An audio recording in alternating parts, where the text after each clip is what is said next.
आज आम्ही शिंदफणा नदीपात्रात कोपरा या हद्दीमध्ये उपोषणाला बसलेलो आहोत।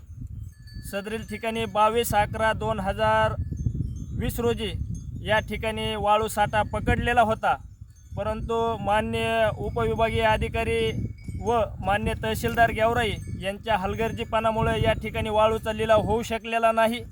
तसंच तहसील कार्यालयामध्ये 7 तारखेला त्यांनी वाळूचा लिलाव ठेवला होता, परंतु ठराविक गुत्तेदाराला त्या ठिकाणी उपविभागीय अधिकारी व तहसीलदार यांना वाळूचा साठा देता आला नाही।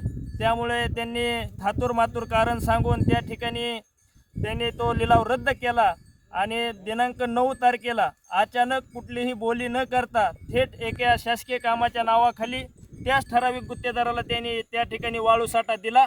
त्यामुळे आमची या ठिकाणी मागणी आहे की या ठिकाणी हजारो ब्रास वाळू शिंदफणा नदीपात्रातून चोरीला गेलेली आहे आणि या चोरीला गेलेल्या वाळूच्या संबंधी या ठिकाणी या परिसरातील तलाठी, मंडळ अधिकारी, नायब तहसीलदार, तहसीलदार व उपविभागीय अधिकारी यांना या ठिकाणी कारणीभूत पकडून मान्य जिल्हाधिकारी साहेबांनी तत्काळ निलंबित करावं अशी आमची या ठिकाणी मागणी आहे।